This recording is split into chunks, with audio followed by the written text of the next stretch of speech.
देखो जी, आज हम अपनी लास्ट यूनिट निपटा रहे हैं। ठीक है जी। Which name is cooperative public. हम एक बार सिलेबस देख लेते हैं, सिलेबस दिखाना ज़्यादा बेटर रहेगा।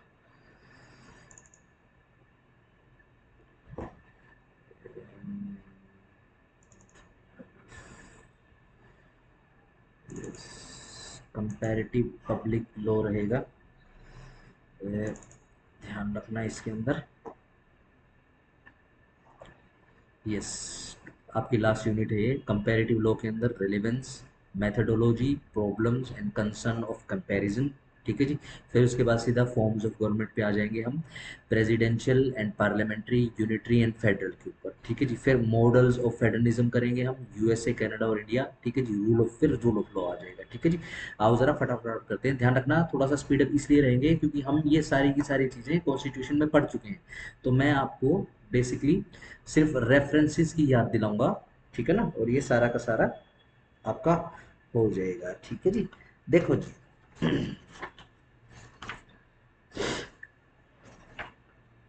हम जो ये कंपैरिजन कर रहे हैं बेसिकली, ठीक है ना, इसकी जब रिलीवेंसी की बात आती है तो यस, जो किसी भी कंट्री के जो सुप्रीम लॉ रहते हैं, ठीक है ना, उनके नेचर को डिसाइड करने में ये काम आता है। लेट्स से कि अगर मैं कहूँ कि जो इंडियन लॉ है या जो इंडियन लीगल सिस्टम है या लेजिस्लेशन है, उसकी approach while making the laws कैसी रहती है, उसकी वेलफेयर की इंटेंशन रहती है। ठीक है ना, जैसे कि अगर अब करंट की गवर्नमेंट को अगर देखेंगे तो वो एक नारा बोलती है, सबका साथ सबका विकास।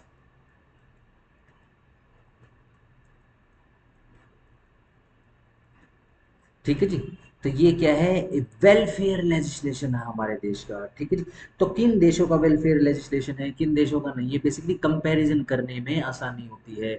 और लेट्स से किसी देश का लेजिस्लेशन इस प्रकार का है कि वहाँ पे माइनॉरिटी के लिए कोई राइट ही नहीं है, या फिर वहाँ पे पर्टिकुलर सेक्शन है, पर्टिकुलर रिलीजन है, वहाँ के लोगों के साथ एट्रोसिटीज ज़्यादा हो रही है। ठीक है ना, तो इंटरनेशनल लेवल पर बेसिकली रिपोर्ट बनाना, उन रिपोर्ट पे एग्जीक्यूशन करवाना, जो इस प्रकार की स्टेट्स हैं जो इस प्रकार के लॉज लेकर आ रही हैं उनके ऊपर प्रेशर बनाना, प्रेशर बनाने के बाद उनके लॉज को रिफॉर्म करने में काम आता है बेसिकली। ठीक है ना।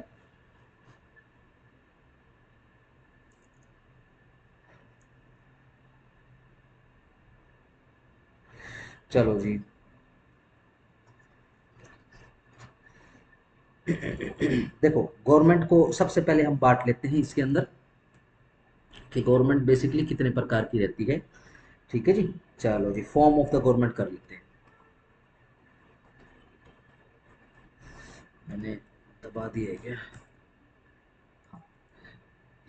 फॉर्म ऑफ द गवर्नमेंट करते हैं। देखो, तीन प्रकार की फॉर्म होती है। एक होती है यूनिटेरी, यूनिटेरी। एक होती है जी फेडरल। एक होती है जी कॉन्फेडरेट। ठीक है जी। Unitary government basically centralize government को बोला जाता है। ठीक है ना। ठीक है ना, ये एब्सोल्युटली सेंट्रलाइज होती है। Government belong to a single central agency. Centre के अंदर एक सिंगल एजेंसी होती है। ठीक है जी। चलो जी, इसका सबसे बढ़िया एग्जांपल है जो great, not not not great obviously, जो ब्रिटेन है बेसिक। ब्रिटेन के अंदर जो गवर्नमेंट चलती है वो यूनिटरी फॉर्म की है। ठीक है, ध्यान रखना, सेंटर में एक सिंगल एजेंसी है, मोनार्की है। ठीक है ना, एक क्वीन बैठी हुई है। चलो जी, आ जाओ। फेडरल, फेडरल के अंदर बेसिकली जो गवर्नमेंट रहती है, जो पावर रहती है, वो डिवाइडेड रहती है सेंट्रल गवर्नमेंट और सेवरल लोकल गवर्नमेंट्स में। ठीक है ना, पावर डिवाइडेड कर रहा हूं मैं बिटवीन सेंटर और लोकल।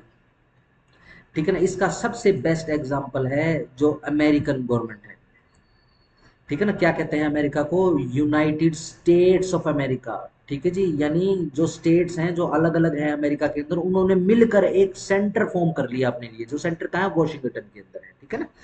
आओ जरा, कॉन्फिडेरेट क्या होता है? ये कॉन्फिडेरेट के अंदर सिंपल सारी की सारी स्टेट्स जो हैं वो इंडिपेंडेंट होती हैं।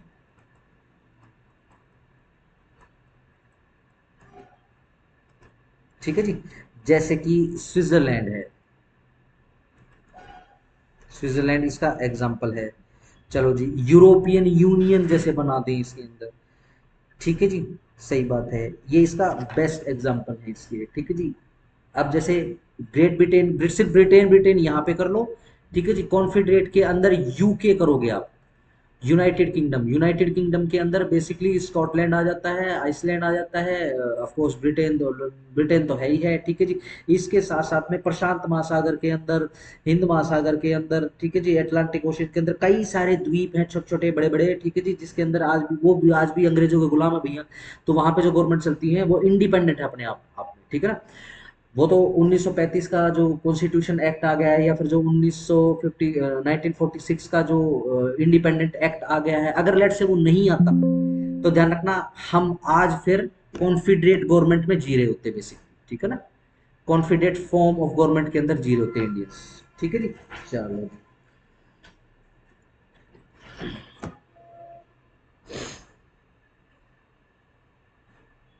एक हेडिंग बना लो जरा।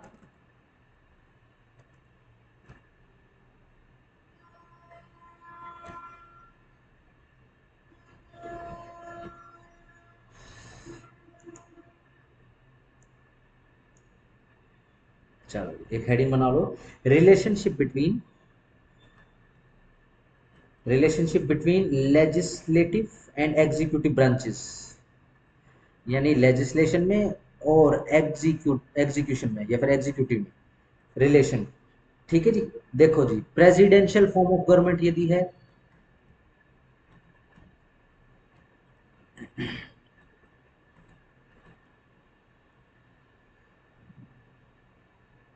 देखो इसके अंदर ये दोनों जो फॉर्म होती है, ऊपर जो लिखा गया है, ये दोनों इंडिपेंडेंट होती है, इनका कोई दखल नहीं होता इसमें। ठीक है जी। पार्लियामेंट्री के अंदर लिखो, पार्लियामेंट्री फॉर्म के अंदर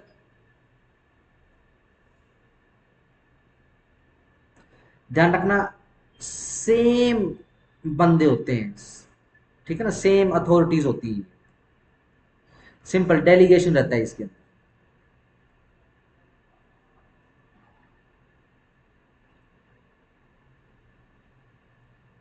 ठीक है जी। एक बार जरा सिलेबस देख लें हम। कंसर्न्स और कंपैरिजन तो खैर आगे आ ही जाएगा। Basically forms of government, presidential, parliamentary, unitary, federal कर लिया है। ठीक है जी। पार्लियामेंट्री के अंदर अगर करना है आपको, तो पार्लियामेंट्री फॉर्म का बेस्ट सूटेड एग्जांपल है इंडिया। यहाँ पे पार्लियामेंट होती है। ठीक है जी। और क्या करना है? ठीक है जी, मॉडल्स करने हैं फिर। चलो,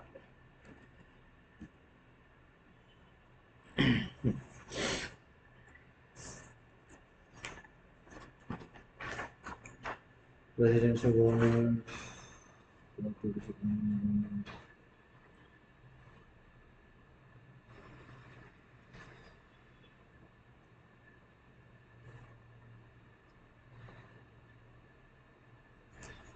चलो जी,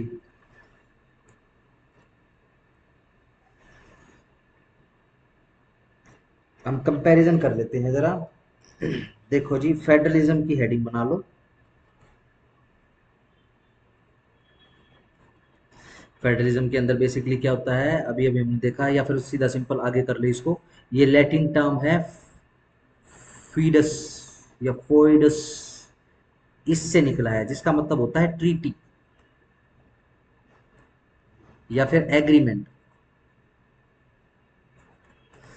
ठीक है जी। जैसे कि अमेरिका के अंदर जितने भी ये स्टेट्स हैं सब ने यूनाइटेड होकर एक एग्रीमेंट बना दिया है कि हमारा सेंटर जो है वॉशिंगटन के अंदर होगा, और एक प्रेसिडेंट हम बनाया करेंगे जो सभी स्टेट के ऊपर बैठेगा। लेकिन ध्यान रखना, सारी की सारी स्टेट इसके अंदर अपने अपना जो डोमेन है उसके अंदर फ्री रहती है। ठीक है ना, अमेरिका के अंदर जो स्टेट्स रहती है जैसे Chicago, Michigan, Washington, Los Angeles, California, ठीक है ना, इनमें बेसिकली कई लॉज ऐसे होते हैं जो दूसरी स्टेट में लागू नहीं है लेकिन उन स्टेट के अंदर लागू हो, तो अकॉर्डिंगली जियोग्राफिया के हिसाब से उनके अंदर लॉज वगैरह बने होते हैं। ठीक है जी, उनके अंदर दखल देने का काम नहीं होता है। क्या इंडिया के अंदर है फेडरलिज्म?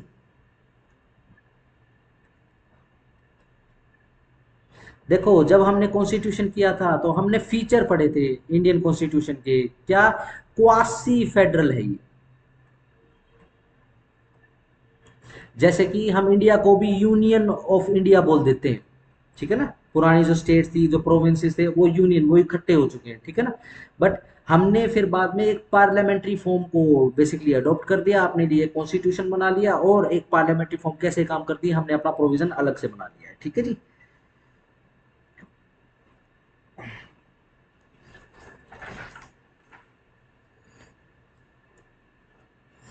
ध्यान रखो, यूएसए में है यह है, कनाडा में है यह है, ठीक है जी।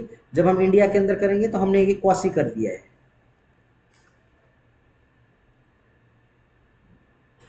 यानी अगर मैं डीडी बसु की बात करूं, डीडी बसु बड़े फेमस कमेंटेटर या फिर ऑथर हैं, जो डीडी बसु, जिन्होंने कॉन्स्टिट्यूशन के ऊपर कमेंट्री लिखी है, वो कहते हैं, लिख लो, नीदर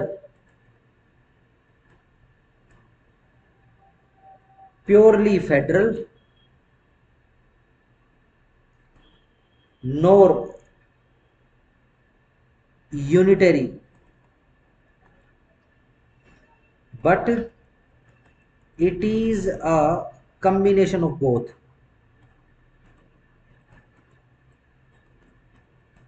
ठीक है ना, जिसको जिस कॉम्बिनेशन को हमने पार्लियामेंट्री फॉर्म नाम दे दिया।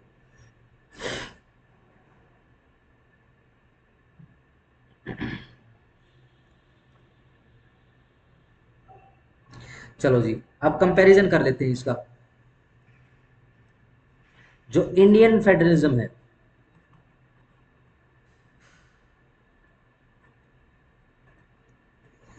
ठीक है जी, ये देखो, यूएसए का जो फेडरलिज्म है उससे कम, लेकिन जो कनाडा का जो फेडरलिज्म चलता है उससे ज्यादा बेसिकली बेस्ड है, बेसिकली अपना अपना फेडरलिज्म जो है।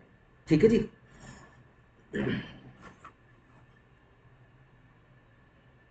ठीक है, जैसे कि अपने को यहाँ यूनियन बोलते हैं, जैसे यूनियन ऑफ इंडिया, ऐसे कनाडा को भी यूनियन ऑफ कनाडा बोला जाता है। ठीक है जी, जैसे कनाडा के अंदर सेंट्रलाइज्ड है टेंडेंसी, ऐसे ही इंडिया के अंदर सेंट्रलाइज्ड है।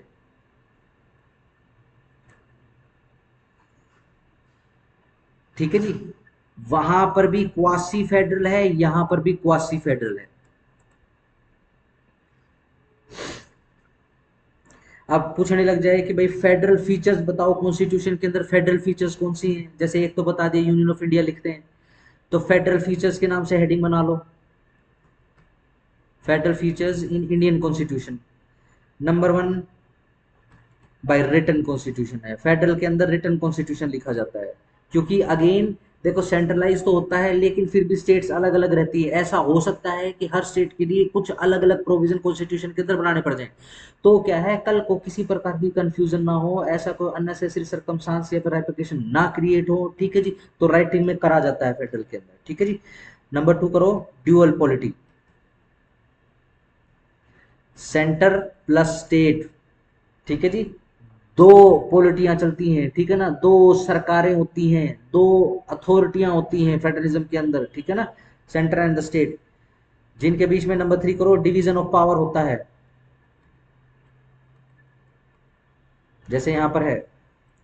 नेक्स्ट करो, सुप्रीमेसी ऑफ कॉन्स्टिट्यूशन, नंबर चार।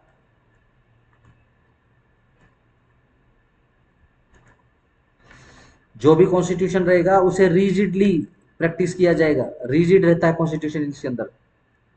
नंबर 6, जुडिशरी इंडिपेंडेंट रहती है।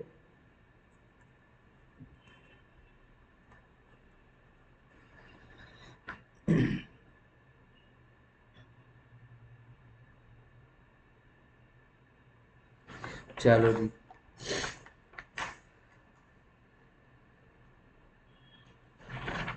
बट ध्यान रखना, सिर्फ कंपैरिजन के माध्यम के लिए बता रहा हूं, अपना जो कॉन्स्टिट्यूशन है उसके अंदर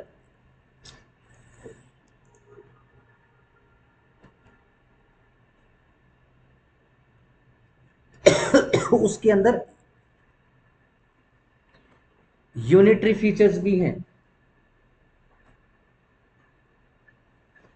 ठीक है जी, यूनिटरी फीचर्स लिख लो अपने इंडियन कॉन्स्टिट्यूशन के अंदर।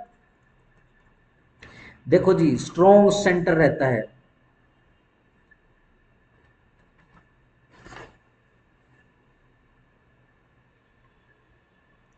Number 2, single constitution.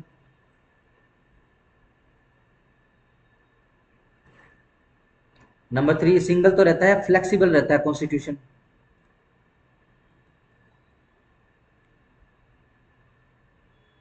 ठीक है जी। नंबर 4 लिखो, स्टेट्स नॉट इनडिस्ट्रक्टिबल। ठीक है जी, स्टेट अपने आप में खुद से कुछ विघटन नहीं कर सकते हैं अपना। ठीक है जी, सेंटर करेगा। हालांकि स्टेट फ्री है, ठीक है ना, बट सेंटर करता है इसके अंदर। नेक्स्ट करो, no equality. No equality of state representation. जैसे कि लोकसभा में मेंबर अलग हैं, ठीक है जी, राज्यसभा में अलग है, राज्यसभा में कम है। चलो जी आगे आ जाओ, इमरजेंसी प्रोविजन होगा, बिल्कुल बनाना ही पड़ेगा ये तो।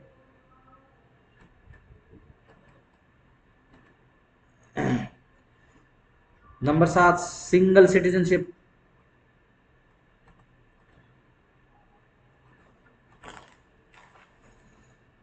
Integrated judiciary.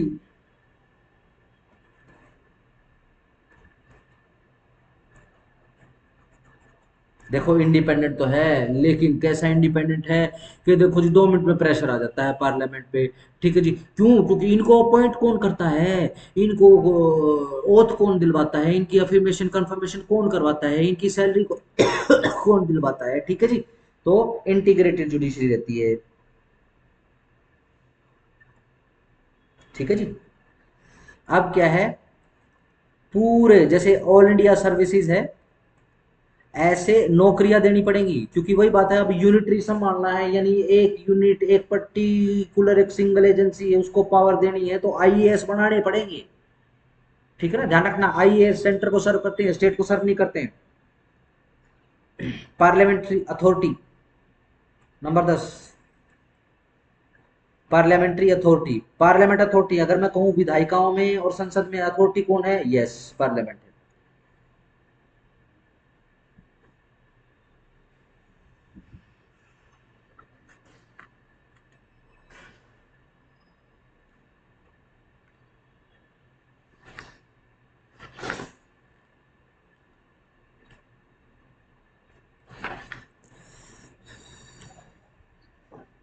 चलो सेपरेशन पावर भी कर देते हैं। ध्यान रखना, ये हम टॉपिक निपटाएंगे, इसके टॉपिक निपटाते निपटाते कई प्रोविजन बीच में से अपने आप ही निपट जाएंगे। ठीक है ना, तो स्पेसिफिक के चक्कर में मत रहना कि स्पेसिफिक चलेगा, ठीक है ना, एक हेडिंग करवाएंगे स्पेसिफिक चलेगा, कुछ नहीं है। एक ही टॉपिक के अंदर एक्टिविज्म भी है, रूल ऑफ लॉ भी है, सेपरेशन ऑफ पावर भी है, कंपैरिजन भी है, यूनिटरी भी है, फेडरल भी है, सब कुछ एक ही जगह चल रहा है। ठीक है ना, तो ज्यादा होच पोच अपने माइंड में मत करना। ठीक है ना, और इसको निपटाते हुए चलो। नेक्स्ट हेडिंग बनाओ, सेपरेशन ऑफ पावर, क्योंकि कंपैरिजन तो हर जगह करना अपने को।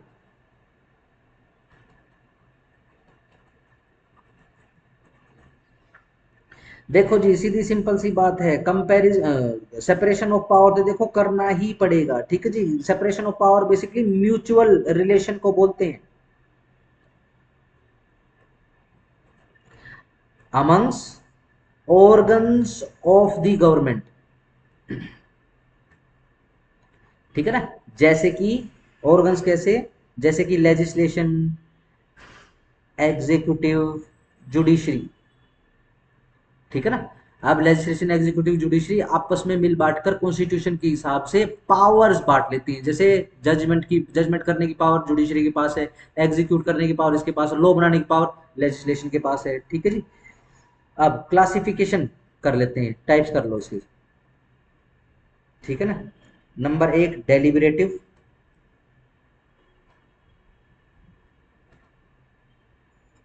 Number 2 magisterial, number 3 judicial.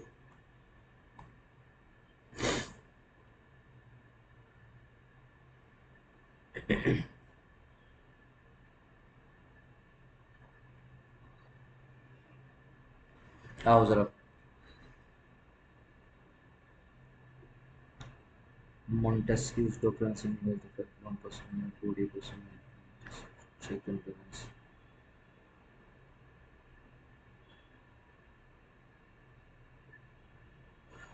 चलो मोन्टेस्क्यू डॉक्ट्राइन कर लो इसके रेफरेंस में, MONTES QUIEU, मोन्टेस्क्यूज डॉक्ट्राइन, ठीक है जी। देखो ये जो सेपरेशन ऑफ पावर होता है इसके पीछे मोन्टेस्क्यू डॉक्ट्राइन काम करता है, ठीक है जी। ये बेसिकली क्या होता है, इसके अंदर देखा जाता है कि भाई सेपरेशन क्यों करनी है बेसिकली आपको, ठीक है जी।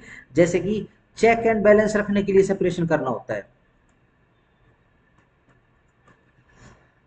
ठीक हो गया जी। स्पिरिट ऑफ लॉ है ऐसी,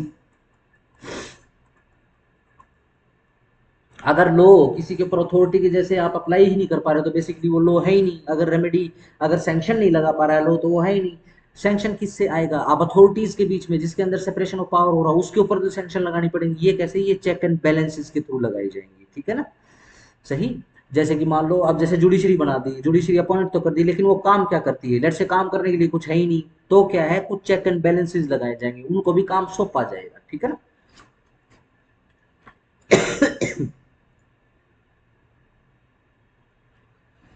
अब इसमें कंपैरिजन कर लो सेपरेशन ऑफ पावर के अंदर।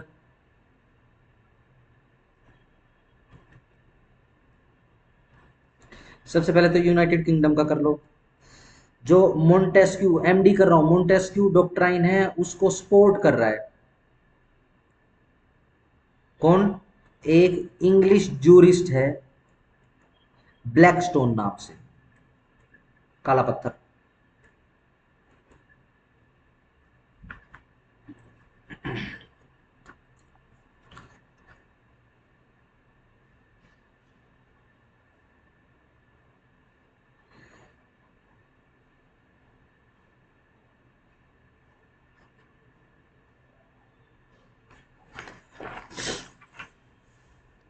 आओ जी, आ जाओ।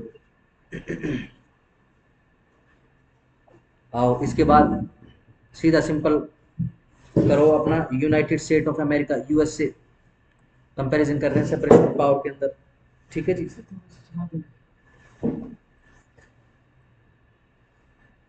ये सर देखो, वो एक बार देखो वो ऑन करना पड़ेगा आपको ना।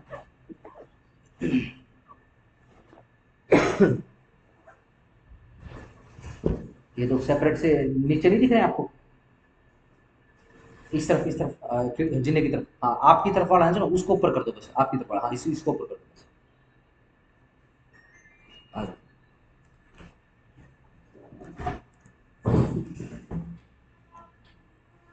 मगर ले कोई नहीं आएगा। हो क्या हुआ, ठीक ठीक ठाक था वो। हाँ सर ठीक है, वो एक दोस्त की तबीयत खराब थी रात को 3 बजे उसको लेने जाना था, तो सुबह से थोड़ा लेट होता चला गया। ठीक है, आओ जी अब जरा इसको थोड़ा सा स्विंग कर दूं मैं, तुम्हारा ऊपर गया था और मेरा तो स्विंग के चक्कर में ना जुकाम ठीक ही नहीं हो पा रहा मेरा।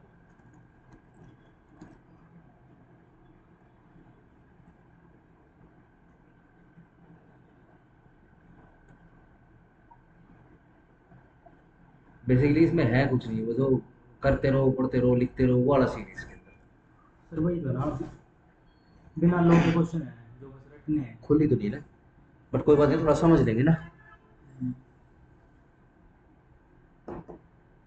चलो जी, यूएसए में देख लेते हैं, ठीक है ना। जो अमेरिकन कॉन्स्टिट्यूशन है उसके अंदर गुड मेंशन है ये, ठीक है ना, बहुत अच्छे प्रकार से मेंशन है। क्या बेसिकली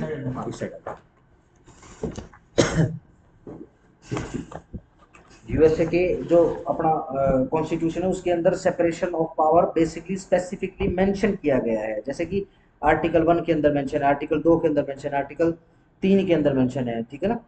इसके अंदर सेपरेशन ऑफ पावर बताया गया है कैसे करा जाएगा और कैसे नहीं करा जाएगा, ठीक है। फ्रांस का तो हम नहीं करते, आ जाओ जरा, सेपरेशन ऑफ पावर इंडिया में कैसे कहा गया, क्यों कंपैरिजन हो रहे हैं, इसको हटा लो साइड में से, ये तुम्हारी थी, कल जाएगी, भिजवा दे, ऐसे ही बैठ गया, मैं याद करा दूं इसको। चलो जी, इंडिया में देख लेते हैं, इंडिया में सेपरेशन ऑफ पावर का जिक्र है, बिल्कुल है। इंडिया के अंदर सेपरेशन ऑफ पावर का जिक्र कहाँ, कॉन्स्टिट्यूशन में लिखा हुआ है, यस, कहाँ 154 में सेपरेशन ऑफ पावर है, ठीक है जी। आर्टिकल 123 में इसका जिक्र है, 123 के 1 के अंदर इसका जिक्र है। हाँ, जब से गवर्नर आ गया जैसे इसके अंदर, गवर्नर का एक एक आर्टिकल नहीं है कॉन्स्टिट्यूशन ऑफ इंडिया में। अगर हम स्पेसिफिक की बात कर रहे हैं ना, तो स्पेसिफिक इंडियन कॉन्स्टिट्यूशन के अंदर कहीं भी कोई आर्टिकल मेंशन नहीं है सेपरेशन ऑफ पावर लिखा हो। ये बट क्या है, कहीं कहीं दे रखा है, जैसे कि सेंटर के अंदर कौन है, प्रेसिडेंट साहब हैं, स्टेट के अंदर कौन है, गवर्नर है, ये सेपरेशन ऑफ पावर ही तो कर रहे हैं। कुछ पावर गवर्नर के पास है, कुछ पावर जो अपना प्रेसिडेंट साहब के पास है, ठीक है जी। ऐसे ही आपके 372 आर्टिकल है, ठीक है जी, वहां पर भी यही काम चल रहा है। आर्टिकल 50 में ये काम चल रहा है, आर्टिकल 124, 126, 127, आर्टिकल 56, ठीक है जी, इसमें ये जो काम चल रहा है, चलो जी, ठीक हो गया। आगे आ जाओ, इसका कंपैरिजन हो गया है, नेक्स्ट कंसेप्ट के ऊपर आ जाओ। बड़ा ही मिसलेनियस सा है और बहुत ही मतलब क्या फ्यूटाइल सा है ये कंसेप्ट ना। नेक्स्ट कर लो, जुडिशियल एक्टिविज्म।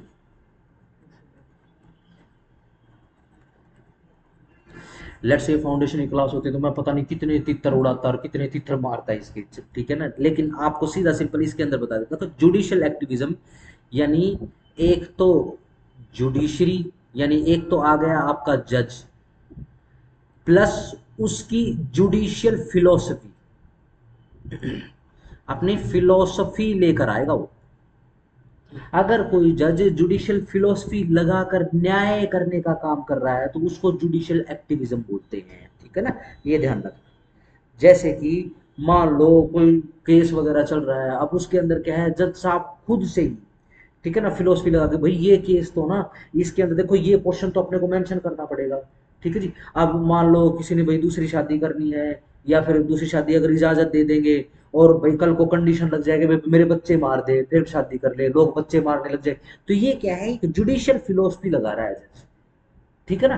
भाई अगर शादी के इंस्टीट्यूशन को, हिंदू शादी के इंस्टीट्यूशन को बचाना है तो भाई कुछ चीजें ऐसी है जो निकालनी पड़ेगी, ठीक है ना। अब जैसे कि हमारे माननीय सीजेआई साहब ने कॉकरोच बोल दिया पॉपुलेशन, ठीक है ना, वो उन्होंने पॉपुलेशन को नहीं बोला, उन्होंने बेसिकली जेनजी को बोला है, ठीक है ना। जेनजी वो भी जेनजी है जो अपना पूरा इतिहास खोज रही है, अपनी जड़ें खोज रही है, ठीक है जी।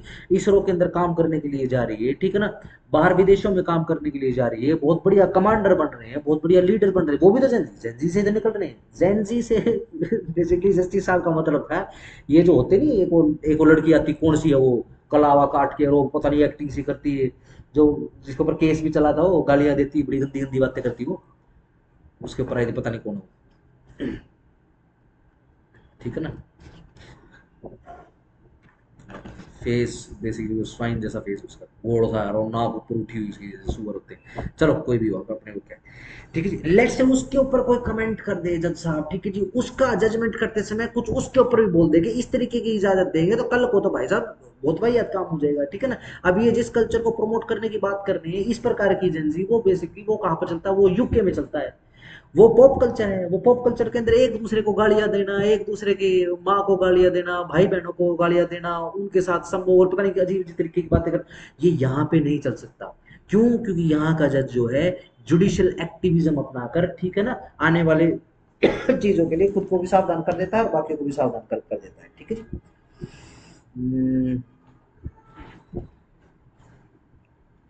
चलो जी, जुडिशियल इंडिपेंडेंस हो गया है, जुडिशियल एक्टिविज्म भी तो होना होगा ना।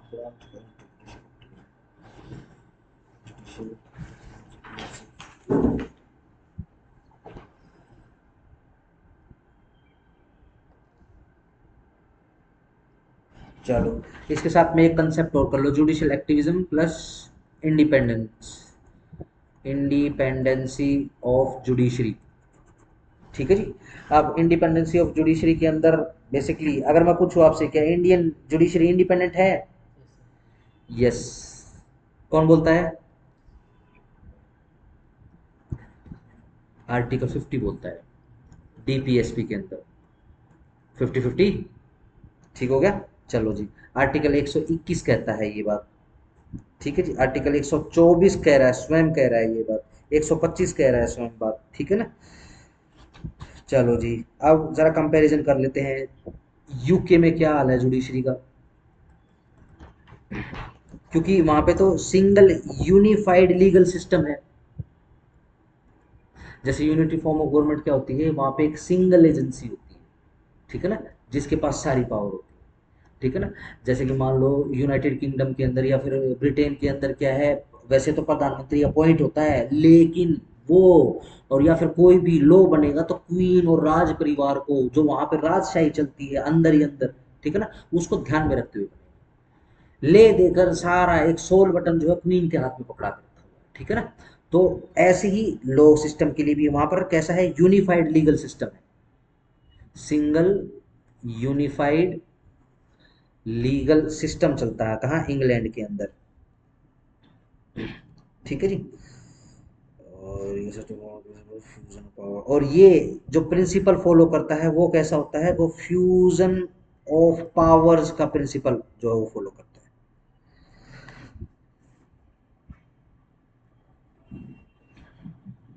ठीक है ना। इसके अंदर बेसिकली हाउस ऑफ लॉर्ड्स रहता है, जो कि हाईएस्ट कोर्ट रहेगी आपकी, किसकी? यूके के अंदर।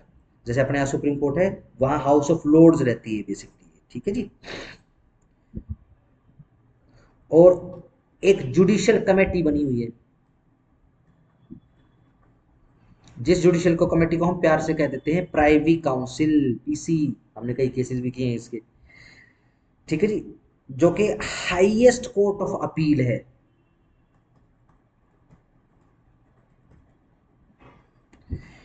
ठीक है ना। किसके लिए? कुछ सर्टेन ब्रिटिश टेरिटरीज हैं एंड कॉमनवेल्थ कंट्रीज। यानी वो तो चलो ठीक है, अब थोड़ी गवर्नमेंट ऐसी आ गई है, मान लो गवर्नमेंट थोड़ी सी ऐसी लचर पचर डुंजर पुंजर सी हो, तो वो सुप्रीम कोर्ट के डिसीजन को भी प्रभावित कर सकती है। कैसे? ब्रिटेन में जाकर प्राइवेट काउंसिल में केस डाल, क्योंकि हम कॉमनवेल्थ नेशन है ब्रिटेन का। आई डोंट नो क्यों है, बट है।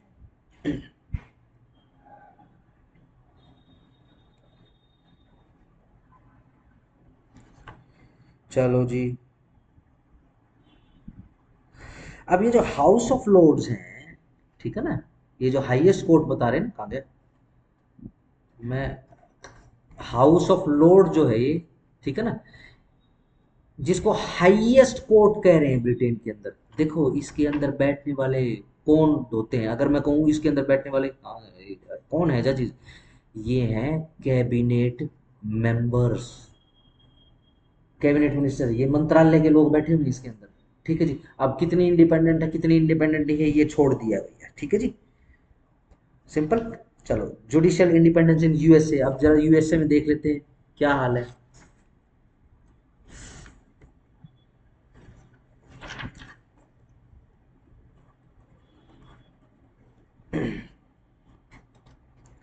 वहां पर भी सुप्रीम कोर्ट है भैया, हाईएस्ट कोर्ट ऑफ जस्टिस है, judicial administration and judicial independence, इसी को डिपेंड्स करती है। ठीक है जी।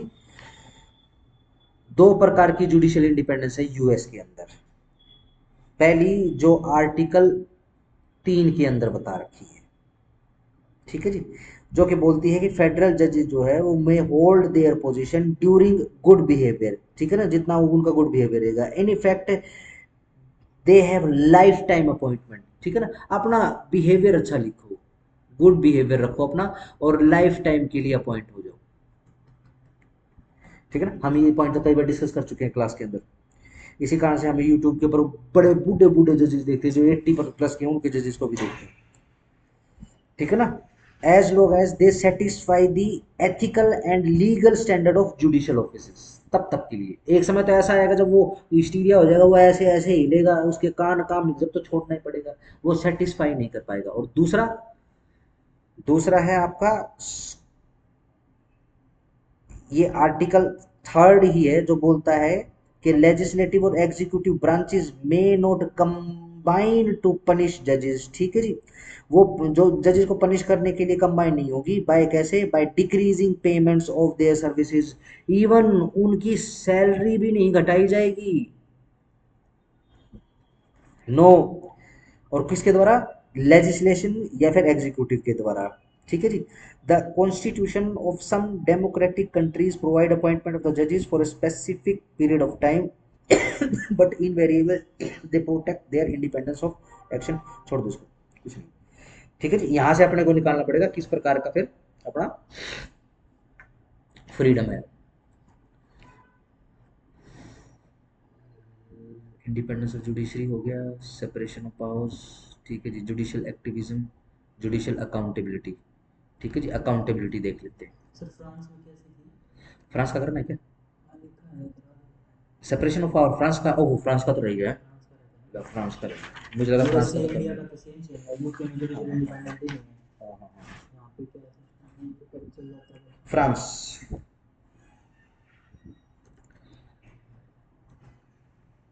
Judicial sorry separation of power के लिए।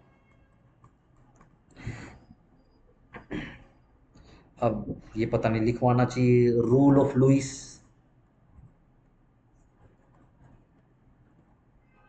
ठीक है जी, 14। ठीक है जी।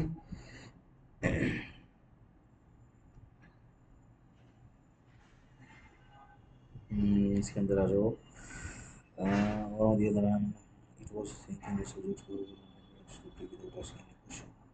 यस, देखो जी, ये लुइस द 14th, ये इसका शासनकाल कब था, इसका शासनकाल था 1643 से लेकर 1715 तक। ठीक है जी, इसके अंदर किंगशिप आ गई है। ठीक है जी। अब देखो एक विचार क्या है फ्रांस के अंदर कि देखो किंग है और इसको किसी से भी पूछने की जरूरत नहीं है,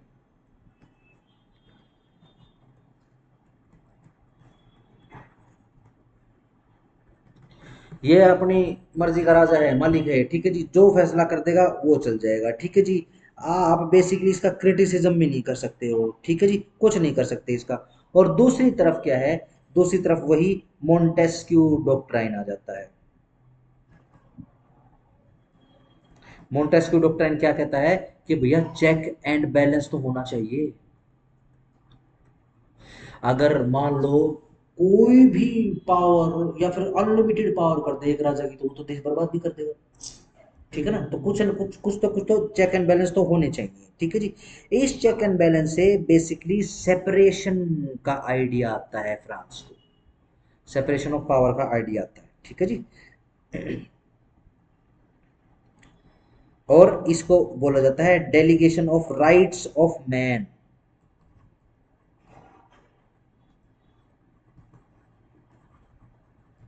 राइट्स ऑफ मैन, एम। ठीक है जी, मोंटेस्क्यू डॉक्ट्राइन इसका बेसिस बनता है। ठीक है जी।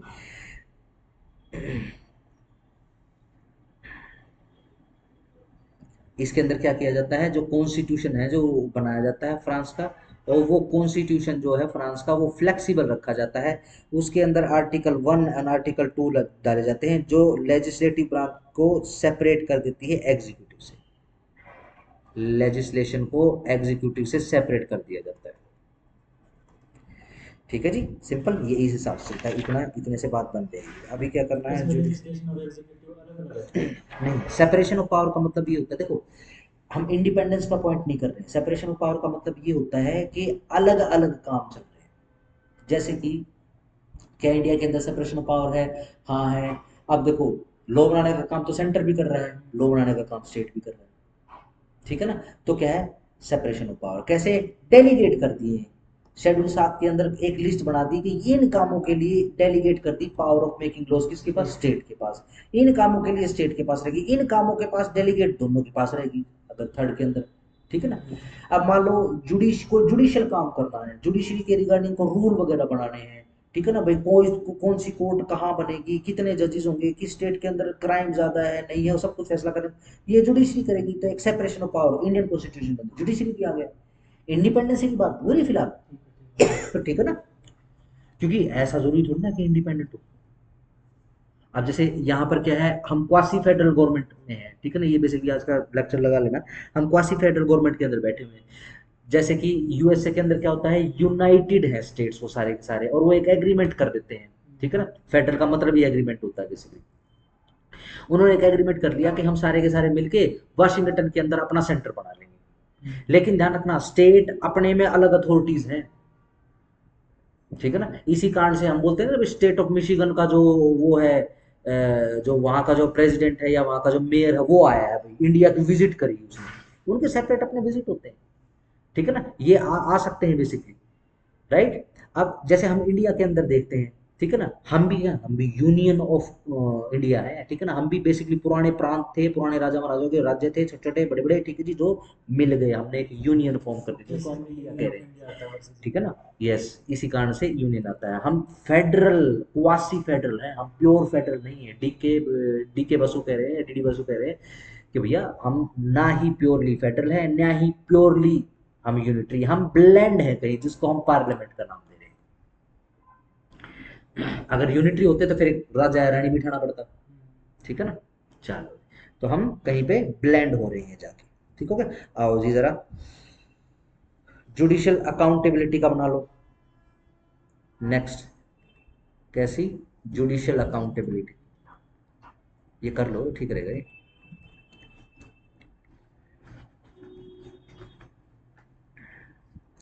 यानी इसी उठ के मैं सीधा से एमसीक्यू लगाऊंगा, सीधा एमसीक्यू याद कर लूंगा जिससे आगे सिंपल लेट, इसका मतलब क्या होता है, लेट, बड़े ध्यान से समझना, let justice be done accountability, ठीक है। दो द हेवंस फॉल्स, आसमान टूट पड़े लेकिन जस्टिस तो होके रहेगा। देखो एक जज, उसकी क्या अकाउंटेबिलिटी है, एक जज की सिंपल ये अकाउंटेबिलिटी है कि वो ना तो झुकेगा, ना वो रोएगा, ना वो मुड़ेगा, ना वो तुड़ेगा, रिजिड होकर अपनी जगह पे बैठेगा, ठीक है जी। जो भी उसके ऊपर प्रेशर है, जो भी इन्फ्लुएंस है, उस सारे प्रेशर इन्फ्लुएंस को मना कर देगा, और ये ठान के बैठेगा अपने अंदर कि जस्टिस तो करके रहूंगा, ठीक है ना। अगर मैं अकाउंटेबिलिटी का सबसे बढ़िया उदाहरण दूं तो अभी अरविंद केजरीवाल का केस चला था, वो लेडी जज है। हाँ, अब अरविंद केजरीवाल क्या कर रहा है, उसके ऊपर अननेसेसरी प्रेशर बनाने की कोशिश कर रहा है, और किस तरीके की स्टेटमेंट दे रहा है कि आप जो है आरएसएस के फंक्शन अटेंड करते हो, तो पूछती हाँ तो व्हाट इज एन आरएसएस, क्या आरएसएस क्या है, बैंड ऑर्गेनाइजेशन है क्या, ठीक है। वो बोलता है नहीं, अब वो क्या है, वो नरेटिव बनाने का, नरेटिव का किंग बोला जाता है उसको, हालांकि उसकी पॉलिटिक्स पूरी तरीके से फेल हो चुकी है, लेकिन फिर भी, लेकिन जज वो बोलती है कि कोई फर्क नहीं पड़ता, मैं रिजाइन नहीं करूंगी इस केस से, मैं ये फाइल इस कोर्ट से बाहर नहीं जाने दूंगी, ठीक है जी। स्वर्णकांता, हाँ हाँ स्वर्णकांता, ना ना, सही है, सर आप सही हाँ है। ऐसे कुछ है, स्वर्ण है, कांता तो ये तो सूर्यकांत के नाम से कांता हो गया, नहीं, स्वर्ण ऐसा ही स्वर्ण है। तो नाम है, ये तो बात ठीक है। चलो, अब सीधी सिंपल सी बात है, अब उसके बाद क्या है, केजरीवाल को लग गया कि भाई अब तो यार दिक्कत हो गई है। अब वो क्या है, कोई भी स्टेटमेंट जाके कोर्ट में देता है, उसी समय उसकी वीडियो बनती है, और वो वीडियो सुप्रीम कोर्ट में चल रही है उसकी, ठीक है जी। सुप्रीम कोर्ट से सीधा लाइव टेलीकास्ट या फिर वीडियो बन के बाहर आ जाती है, सबको पता लग रहा है किस प्रकार का आदमी। ये क्या है, अकाउंटेबिलिटी है। ऐसी अकाउंटेबिलिटी अगर इस देश के सारे जज उठा लें तो बहुत अच्छा हो जाएगा।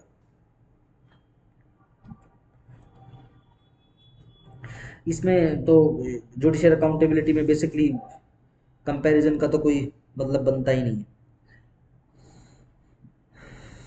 अगर जुडिशियल अकाउंटेबिलिटी की बात करूं मैं, जो सबसे बड़ा रोड़ा है हमारे देश के अंदर, इंडिया के अंदर जुडिशियल अकाउंटेबिलिटी के आगे, तो वो है एनजैक। ठीक है ना। देखो सिफारिशी, देखो मोटा मोटा बता रहा हूँ क्योंकि ये थोड़ा सा कंट्रोवर्शियल है। अगर सिफारिशी आएगा कोई जज सुप्रीम कोर्ट का, हाई कोर्ट का, तो क्या पता उसको कहाँ पे जाके ओबलाइज करना पड़े।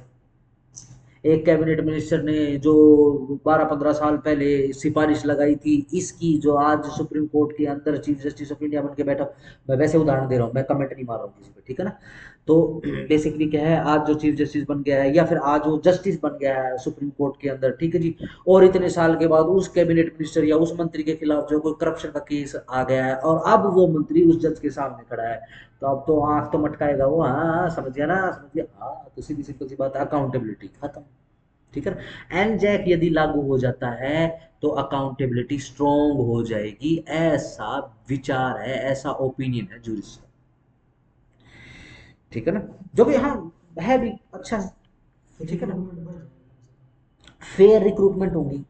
ठीक है ना। और एक तो सीधी सिंपल सी बात है कि मान लो, देखो सीधी सिंपल सी बात है, मान लो एक परिवार है तो बहुत इंटेलिजेंट, लेकिन उसकी इंटेलिजेंसी कन्फाइंड है, एक परिवार के अंदर एक लेवल तक ही बात हो सकती है। ठीक है ना। उन वाले मैटर्स का क्या करोगे जो ये परिवार सोच भी नहीं पा रहा, उनका क्या करोगे, उसके विषय में तो वो जज अपना माइंड ओपन कर ही नहीं पाएगा, कन्फाइंड हो जाएगा उसका। लेकिन एक जज जो मेहनत करके, जो इतने साल एडवोकेट रहा, इतने साल वो एडीजे रहा, एडीजे बनने के बाद वो फिर हाई कोर्ट गया, हाई कोर्ट बनने के बाद फिर वो सुप्रीम कोर्ट आ रहा है, एक बंदा ऐसा है जो प्रैक्टिस कर रहा है, ठीक है जी, और क्या शानदार प्रैक्टिस कर रहा है, ठीक है ना, बहुत फिलांट्रोफिक है, बहुत ही जनरस है, ठीक है जी, और बहुत ही मतलब कॉस्मोपॉलिटन, मतलब कार्डियल एनर्जी वाला है, ठीक है ना, सबको मतलब ठीक नजर से देखता है, उसका रिकॉर्ड बहुत अच्छा है। ऐसा बंदा अगर जज बन जाएगा तो, ऐसा बंदा जो बहुत, उसकी कैपेसिटी इतनी ज्यादा है, बोलने की कैपेसिटी, आर्गुमेंट देने की, उसको सब कुछ याद हो चुका है, क्यों ना ऐसे बंदे को बनाया। लेकिन जब तक एनजैक लागू नहीं होगा तो ये बंदा कभी पिक्चर में आ ही नहीं पाएगा। ठीक है। इसके लिए 99th amendment, 99th constitution amendment, जिसको बेसिकली रिजर्व कर दिया गया है, ठीक है ना, सीधी सिंपल सी बात है, अनकॉन्स्टिट्यूशनल भी डिक्लेयर कर दिया गया है ये लॉ। ये अनकॉन्स्टिट्यूशनल क्यों है? अब भाई सीधी सिंपल सी बात है, एनजैक तो बोलता है कि दूसरे जजेस को लाओ, आप आपकी फैमिली चलती रहेगी क्या, आप सुप्रीम कोर्ट के हाथ में है, उन्होंने अनकॉन्स्टिट्यूशन बोल दिया। कॉन्स्टिट्यूशन के अंदर हमने किया तो था कि जुडिशरी का और लेजिस्लेशन का आपस में चलता रहता है। ठीक है जी, आओ जरा जुडिशियल एक्टिविज्म पे आ जाओ। Simple philosophy of judicial decision making, सीधी सिंपल सी बात है, जब एक जज प्लस फिलोसफी मिल जाती है वही जुडिशियल एक्टिविज्म है। ठीक है जी। एडवांसमेंट ऑफ जस्टिस के लिए काम किया जाता है इसके अंदर। ठीक है ना। और एक केस के अंदर जितने भी रिलेटेड क्वेश्चन होते हैं, ठीक है ना, हालांकि वो इतने मटेरियल या फिर इंपॉर्टेंट नहीं है, फिर भी फिलोसफी लगा के जज सभी का निपटारा यदि कर दे, ठीक है ना, उसी को जुडिशियल एक्टिविज्म बोलते हैं। ठीक है जी। Judicial activism in UK.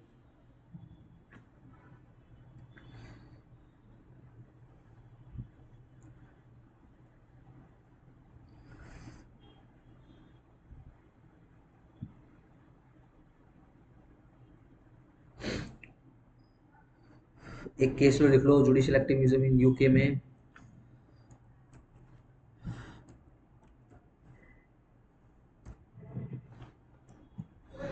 Ridge, RIDGE versus Baldwin, Baldwin, BALDWIN, Baldwin, 1964।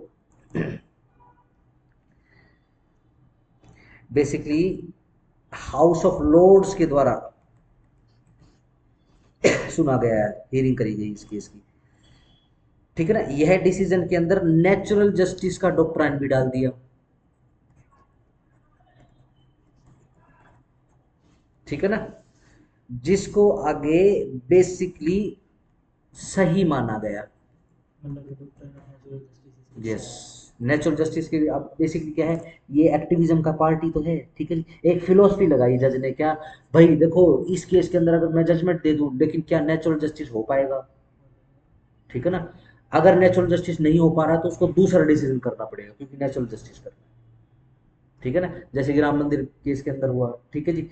वो तीन तीन चार चार बार सर्वे हो चुका है, वो पूरा का पूरा फेवर में भी आ जाता है, लेकिन नेचुरल जस्टिस क्यों नहीं हो पाता, क्योंकि दूसरी पार्टी ऐसी भाई, वो दंगे करती, फसाद करती, लाखों लोग मर जाते हैं खाम खा में, एक मजहबी उन्माद में, ठीक है जी। फिर क्या कर दिया, नेचुरल जस्टिस कर दिया कि भाई चलो कोई बात नहीं, ये लो तुम भी जंगा लो भाई, तुम भी जंगा लो, ठीक है ना। चलो, check check check check check, judicial activism in USA.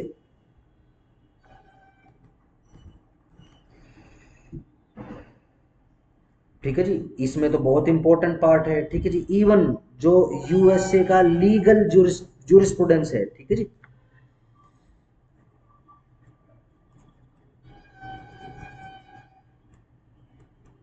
उसमें बहुत इंपॉर्टेंट पार्ट प्ले करता है जुडिशियल एक्टिविज्म। यस, एक्टिविज्म से ही, क्योंकि फिलोसफी झाड़ेगा वहां के सुप्रीम कोर्ट में बैठा हुआ जस्टिस या फिर जज, कहाँ की, अमेरिका की। अब वो फिलोसफी जो है एक जूरिस्ट उठा लेगा, भाई देखो बड़ी क्या शानदार फिलोसफी दी है, ठीक है ना। अब सीधी सिंपल सी बात है, क्या शानदार फिलोसफी दी है इसने, ठीक है ना। अब वो क्या करेगा, उस फिलोसफी से आगे लोग कैसे बनेंगे और कैसे नहीं बनेंगे, ये डिसाइड करते हैं, ठीक होगा। बहुत इंपॉर्टेंट रोल है। केसेस नहीं है इसमें तो वैसे, चलो इसमें मेरे हिसाब से केसेस का नहीं रहेगा। चलो, इन इंडिया,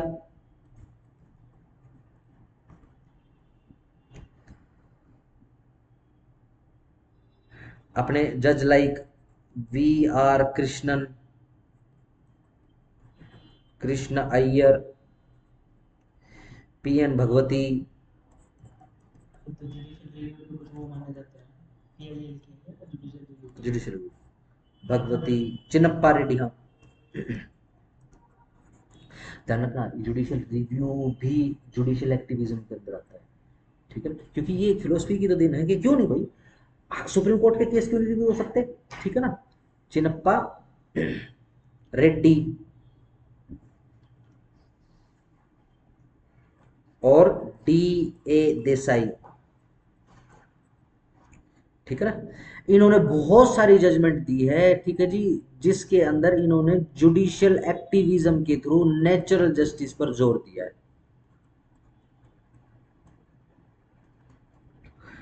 केस हुसैन आरा खातून,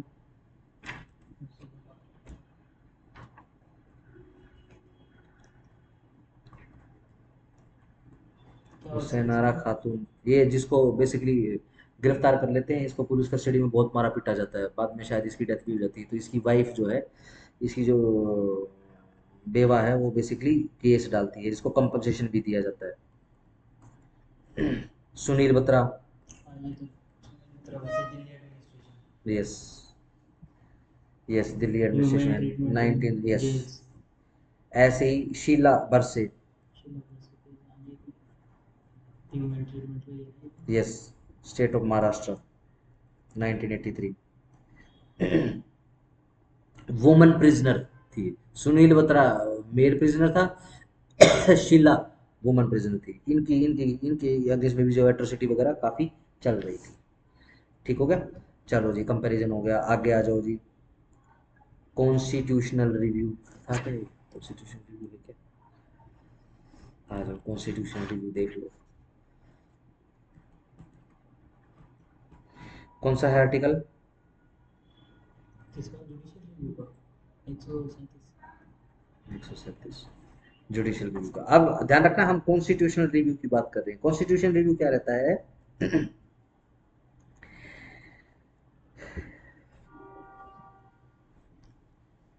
कि जो कॉन्स्टिट्यूशन बना हुआ है, इसके प्रोविजन का रिव्यू करना, ठीक है ना। इसको जुडिशियल रिव्यू कह रहे हो, तो जुडिशियल रिव्यू कह लो, क्योंकि कॉन्स्टिट्यूशन रिव्यू को यूएसए के अंदर जुडिशियल रिव्यू की कैटेगरी के अंदर ही डाला गया, ठीक है जी।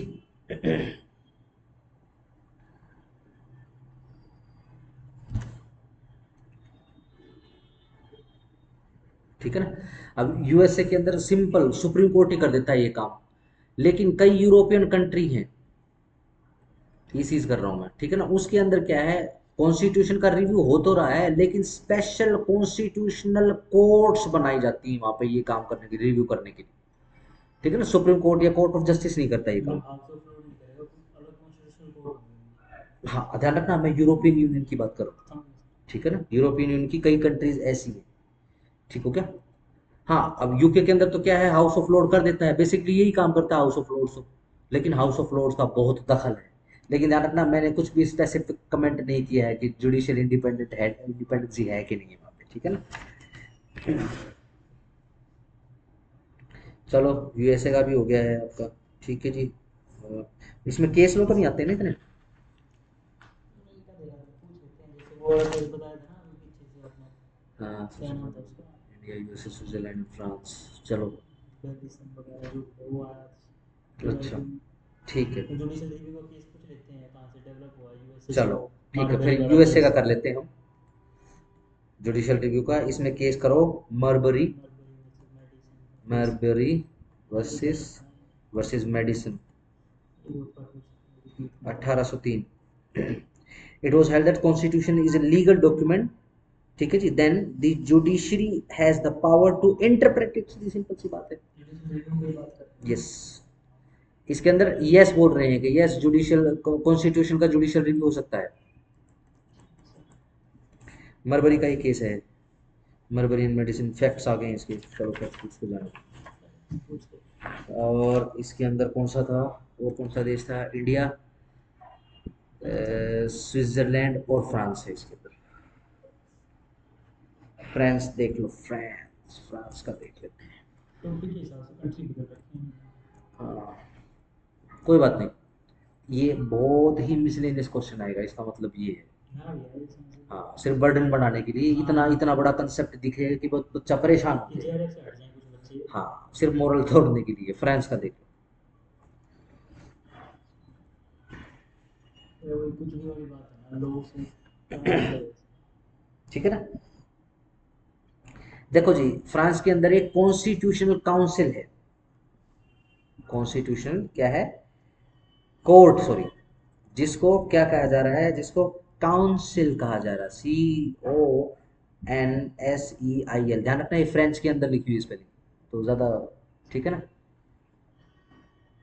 ये सी, फी, वी, स्वी, कन्फ्यूई, ये फ्रेंच के वो होते हैं, बेसिकली बड़ी अजीब सी लैंग्वेज होती है ना ये, ले मैं तो पता ही हूँ, पता नहीं किस किस कैसे बोलते रहते हैं। डब्ल्यू को डब्ल्यू। हाँ, ला पता नहीं, ले रे, ये पता नहीं क्या बोलते रहते हैं। चलो, अब इसके अंदर क्या है, बेसिकली ये स्पेसिफिक कोर्ट जो है कॉन्स्टिट्यूशन के रिव्यू करने का काम करती है, ठीक है जी, सही। चलो जी, इसके बाद स्विट्जरलैंड पे आ जाओ।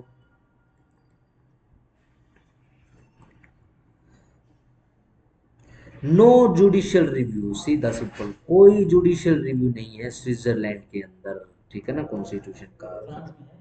फ्रांस में है, इसके लिए स्पेसिफिक कोर्ट आ गया ना, ये काउंसिल जिसको बोला जा रहा है, ठीक हो गया। स्विट्जरलैंड में नो, ये ना, कुछ बस नहीं इतना है, ही कुछ नहीं, इससे ज़्यादा बस नहीं है। इतना नहीं है, ठीक है जी। आगे आ जाओ, जुडिशियल एक्टिविज्म हो गया, सेपरेशन हो गया, rule of law, models of federalism, USA, Canada, India हो चुका है, फॉर्म्स ऑफ गवर्नमेंट कर लिया, प्रेसिडेंसी, पार्लियामेंट्री हो गया, ठीक है जी। रिलेवेंसी आपको बता चुका हूँ, मेथोडोलॉजी, प्रॉब्लम्स, ये छोड़ दो, ये काम का ही नहीं है बेसिकली। ये ओवरसीन क्या है। ऑम्बुड्समैन पे आते हैं, इंडिपेंडेंस ऑफ जुडिशरी हो गया, एक्टिविज्म हो गया, सर ये अकाउंटेबिलिटी हो करा गया। दो एक बार, ये अमेंडमेंट ऑफ कॉन्स्टिट्यूशन साउथ हाँ हाँ, अफ्रीका हाँ करते हैं। और USA. Amendment of the constitution, हमारे अमेंडमेंट ऑफ वाले द ने तो कॉन्स्टिट्यूशन, पार्लियामेंट कर देखी है, ठीक है। वही में पता मेन मेन क्या है, क्यों करता है कैसे। चलो जी, amendment of the constitution India कर लेते हैं।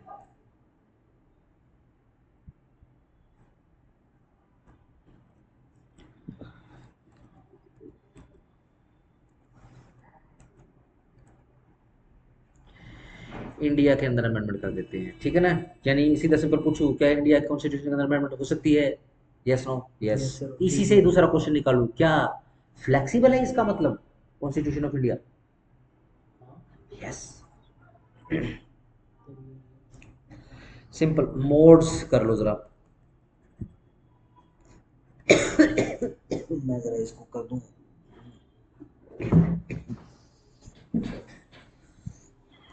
जब सामने बैठ जाता है ना फिर तो मैं ऊपर कर देता हूँ इसको, ठीक है।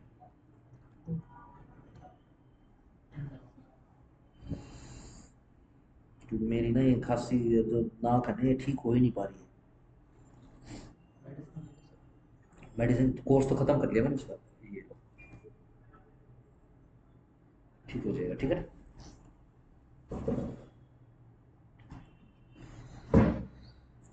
देखो जी, सिंपल मेजोरिटी के साथ। नंबर 2 स्पेशल मेजोरिटी के साथ। Number 3 special majority plus ratification by state.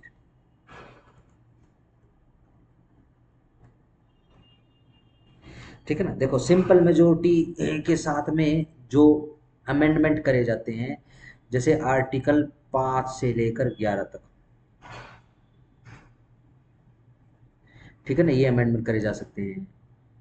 Article 239 ए, ठीक है जी। द प्रोसीजर प्रेस्क्राइब किसके द्वारा प्रेस्क्राइब किया गया है? अमेंडमेंट का 368 के द्वारा प्रेस्क्राइब किया गया है, ठीक है जी। और a number of the other provision of the constitution can be amended by simple majority of the two houses of the parliament outside the scope of article 368। Their provision includes, ये है admission ये photo डाल देता हूँ, है ना।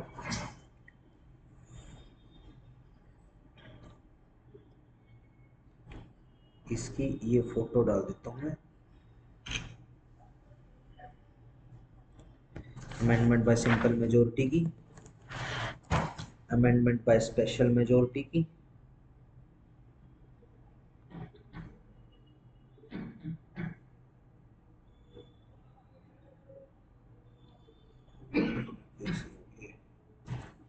Portrait में आएगी क्या अच्छी? मोर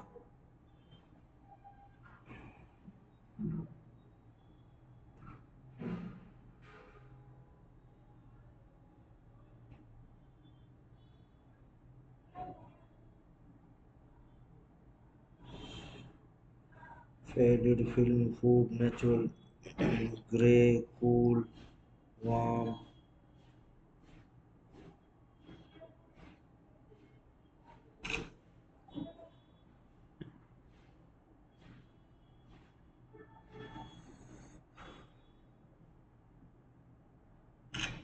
ठीक है जी। ये डाल देता हूँ मैं आपको ग्रुप में। और भी एक है स्कोप अमेंडमेंट इन कॉन्स्टिट्यूशन, हाँ ठीक है।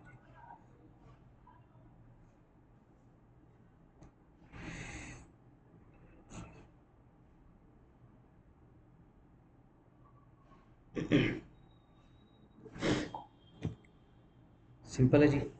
चलो जी, फिर इसके बाद जो है क्या करवाने का है, इसके बाद जो है अपने को वही अमेंडमेंट करवाने का है। ये देखो सीधा सिंपल हम पढ़ चुके हैं, ये 368 पढ़ लेना अपना कॉन्स्टिट्यूशन के अंदर, ये सारा का सारा आपका निपट जाएगा, ठीक है जी।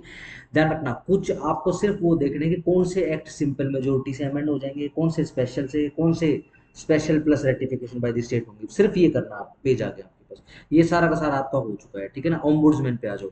ओम्बुड्समैन बेसिकली कॉन्स्टिट्यूशन में कहा है, इसमें अच्छा amendment India USA south Africa में करना हो तो साउथ अफ्रीका कर रहा यूएसए में हमारी तरह ही होती है। हूँ।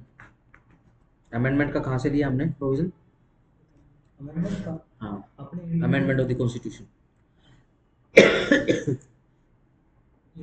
यूएसए से आया है, तो यहाँ पे और वहाँ पे सेम है, मैं तो इसको सोचने लगा था फिर ठीक है ना। जब इंडिया की बात करेंगे तो ध्यान रखना केशवानंद भारती का केस, हाँ केस तो ये basic structure doctrine, basic structure basic structure से वो हुआ था। यस।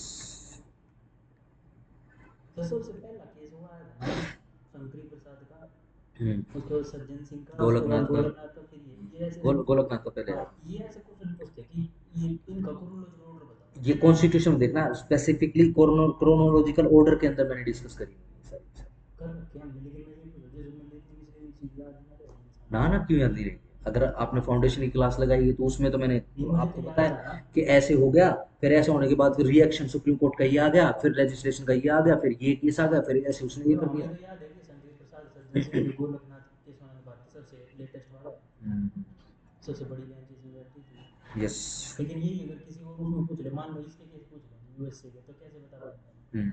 अब जैसे साउथ अफ्रीका में, कोई बात नहीं, हो जाएगा। तब साउथ तो हमारा अफ्रीका में हो देख लो। सकता है फिर। ठीक है जी, साउथ अफ्रीका में क्या अमेंडमेंट का प्रोविजन है? यस, है, बिल्कुल है। और ये 17 बार जो है, कब से? जब से 1996 से कॉन्स्टिट्यूशन आया, 17 बार कॉन्स्टिट्यूशन अमेंड भी हो चुका है इनका। हमारे में टोटल 106 है, हम्म। इनके में 17। हम्म। कुछ प्रोविजन है सबके। ये है इनका constitution, supreme law Republic, section 74 of the constitution. ठीक है जी, सेक्शन है इनके कॉन्स्टिट्यूशन में, ध्यान रखना। 74 उसके अकॉर्डिंग होता है। ठीक है जी, क्या constitution allows parliament to amend any provision in the bill of right, but this can not be done by a simple majority vote as would be the case for ordinary legislation, CPL etcetera. वो miscellaneous है, कुछ है नहीं इसमें basically. United State of USA की बात आएगी तो आर्टिकल 5 के अंदर ही लिखा हुआ है। ठीक है, सिंपल। आ जाओ ओम्बुड्समैन पे आ जाओ।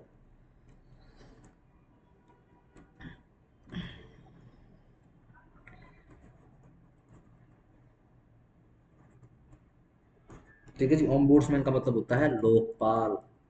लोकपाल का मतलब होता है विसल ब्लोअर। ठीक है। ठीक है ना, ये लोकपाल। शोर मचाने का काम करता है। क्या?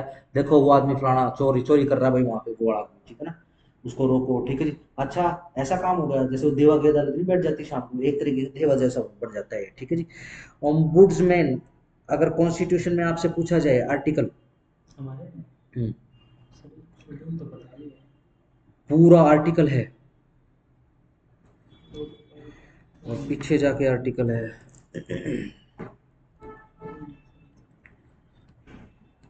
शेड्यूल तो है हमारा में, लोकपाल है, आयुक्त वगैरह। है। उसमें तो नहीं है 242 जी हाँ, एच पीछे ही है जी। वो, ओम्बुड्समैन।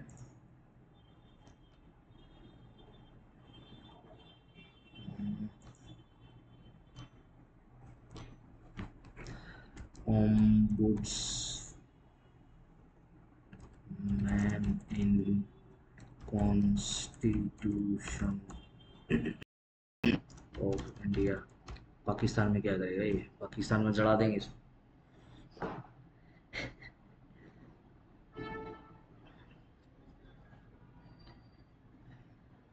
स्पेसिफिक आर्टिकल है, ढूंढना उसका आर्टिकल को। ठीक है ना, पता नहीं इसमें, इसमें तो बेरेक्टिव खुल जाएगा शायद। ओम्बुड्समैन का जिक्र है, ध्यान रखना, हेडिंग में नहीं है, वह ओम्बुड्समैन लिखा हुआ उसमें। जैसे राज प्रमुख लिखा हो ना, ऐसे ही ओम्बुड्समैन, ये खुलेगा ही नहीं भाई।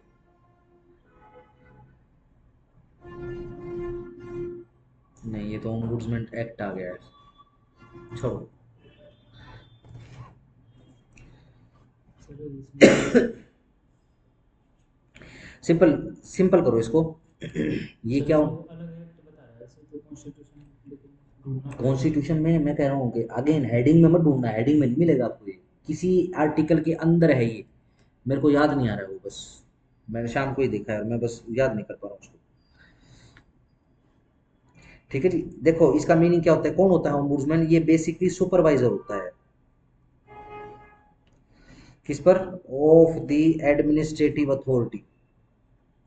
एडमिनिस्ट्रेटिव अथॉरिटी के ऊपर होता है। 253 बता रहा है इनडायरेक्टली। इसकी ड्यूटी क्या होती है? हाँ, इसकी ड्यूटी, हाँ वही वही वहीं पे पहुंच गया ना, कंटिजेंट और वे जो वही वाला जो फंड्स है वगैरह होते हैं उधर इसकी पहुंच। कट। इसकी ड्यूटी क्या है? ये इंक्वायरी करता है, इन्वेस्टिगेट करता है, जो भी कंप्लेनेंट बनाई जाएगी made by the government against the administrative authority. देखो जी, वो एडमिनिस्ट्रेटिव ऑफिसर है ना, वो ढंग से काम नहीं कर रहा है, जाइए इन्वेस्टिगेट कीजिए। ठीक है जी।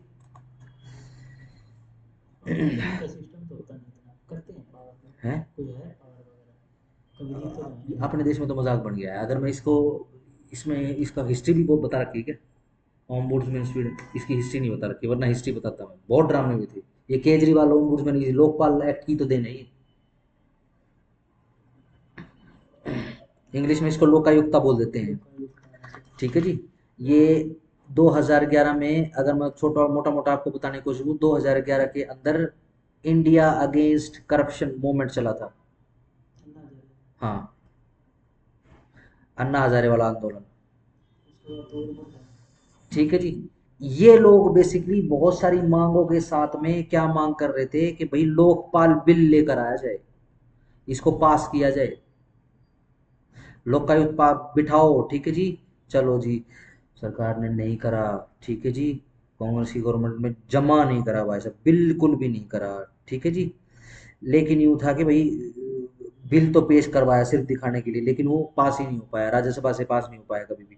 लेकिन क्या है, फिर 2014 के अंदर गवर्नमेंट चेंज होती है।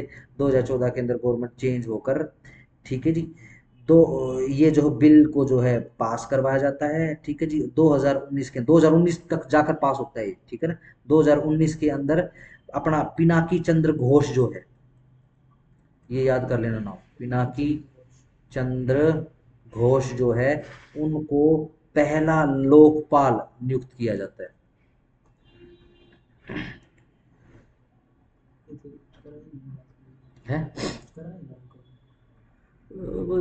सही है। हाँ, ठीक है। अब देखो जितनी जल्दी, क्योंकि ये अगर एक्ट बनाना है ना, ये अकाउंटेबिलिटी एक्ट या अकाउंटेबिलिटी डिसाइड करना हर एक बंदे के उसके जैसा है, बहुत वास्ट बनेगा ये छोटे मोटे उनसे नहीं होगा।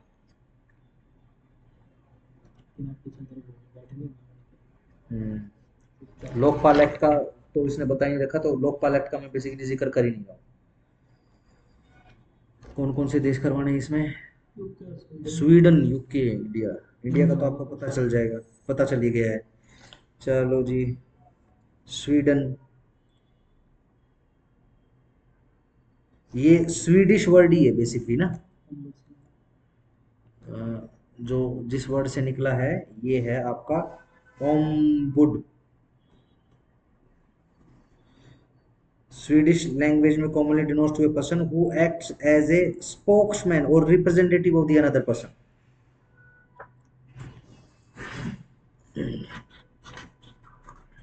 तो वहीं से ही आया है basically.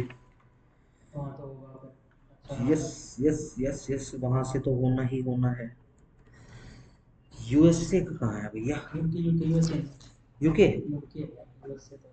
Lokpal ombuds in England first ombudsman was established 1967 England के अंदर। एक सेकेंड। 1967 में बाय पार्लियामेंट कमिश्नर एक्ट। ठीक है जी। 1969 it is called as parliamentary commissioner. He was appointed by the government on the advice of the prime minister and held the office for 65 years. The parliamentary commissioner envisaged under this act is permanent appointment। yes, permanent appointment होती है। yes, तो सबके अंदर है, अपने देश के अंदर बेसिकली ढीला है काम। आओ जी। अगर simple right to information act, बड़ा मिसलेनियस सा था भाई ये तो। इसी से ही करा दूं।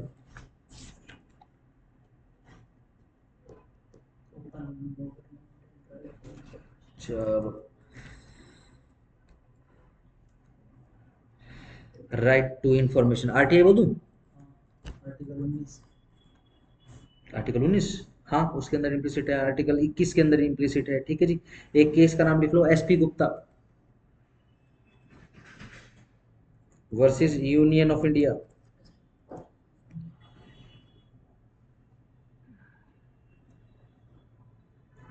इसके अंदर सबसे पहले भगवती, जस्टिस भगवती ने,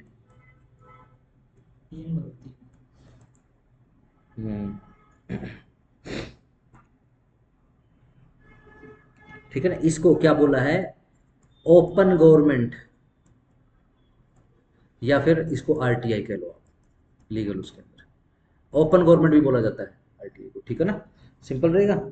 चलो,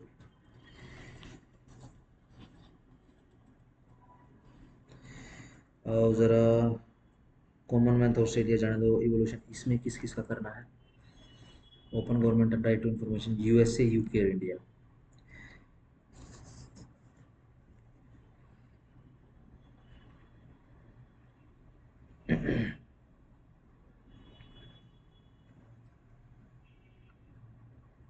check check check check check check check check check check origin कराना है इसका, ओरिजिन तो नहीं कराना है इसका, सीधा उस पे आ जाओ, यूनाइटेड स्टेट पे आ जाओ। जो फ्रीडम है information act was signed during the presidency of Lyndon B Johnson, 1966 में ही आ चुका है भाई साहब, अमेरिका के अंदर। यस, ओपन गवर्नमेंट का और आरटीआई का system. The term agency which refers to the public bodies under an obligation to disclose includes any executive department, military department, government department, ठीक है जी। भाई साहब इसमें तो बहुत ज्यादा एक्सटेंडेबल है। Government controlled cooperations or other establishment in the executive branch, government and independent regulatory agency. The law is thus forced on executive branch of government in all its manifestation, including where it control private corporation। private corporation भी आ चुकी हैं भाई साहब।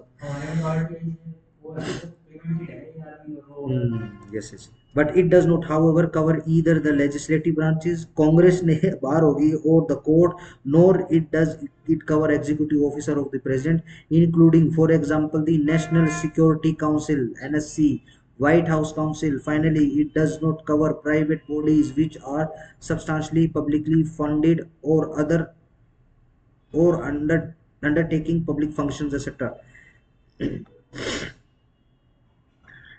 ठीक है जी। UK के अंदर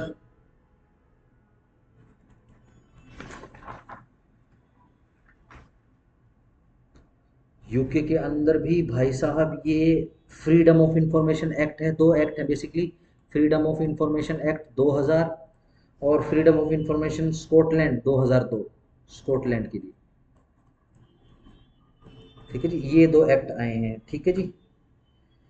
फिर इंफॉर्मेशन रेगुलेशंस आई हैं 2004 के अंदर, तब से काम कर रहा है भैया ये। Series of international reforms 1996 fourteen reforms, और इस पे काम बेसिकली जो है यूके का, वो 1966 से शुरू हो चुका है। यस, फल्टन सुधार रिफॉर्म्स के नाम से। Right to information in India, लिखो केस का नाम बेनेट कोलमैन।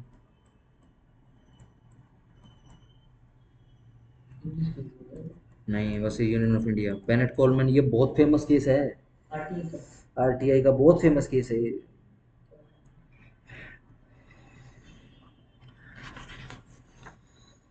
हम्म,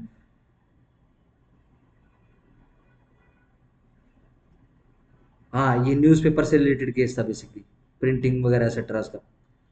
हाँ, बेनेट कोलमैन का, यस यस यस। फिर एसपी गुप्ता का केस आ गया है, एसपी गुप्ता का केस हमने कर लिया है, ठीक है जी। एक केस लो और जो बहुत फेमस है इसके अंदर, ये हम कर चुके हैं otherwise, secretary of ministry of information and broadcasting versus cricket association of Bengal 1995, ये, हाँ, ये इसके अंदर लिखा है आपने इसे।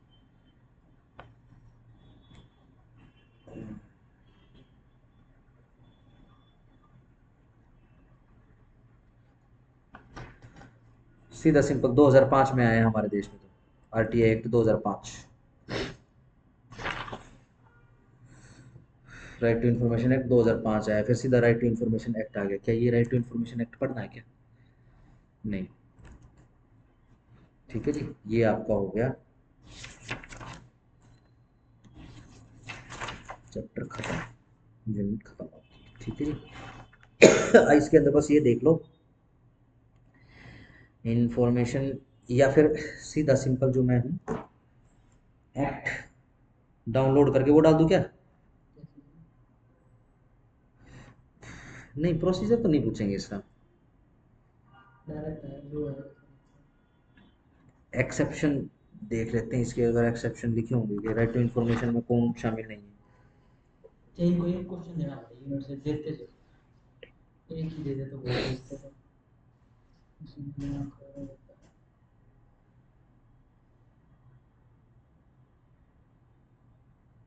Public authorities, miscellaneous definitions, public authority, record, right of information, third party, right to information and obligations of public authorities। Designation of public information offices, request for obtaining information, disposal of request, which information exempted or need not to be disclosed in RTI, ये डाल देता हूँ मैं।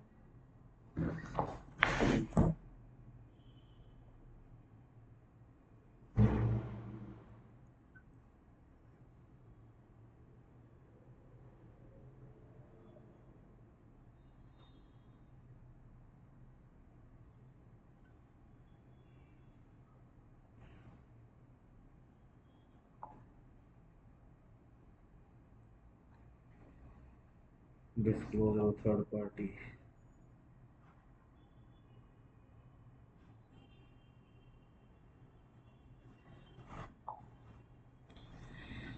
बस ये लो जी।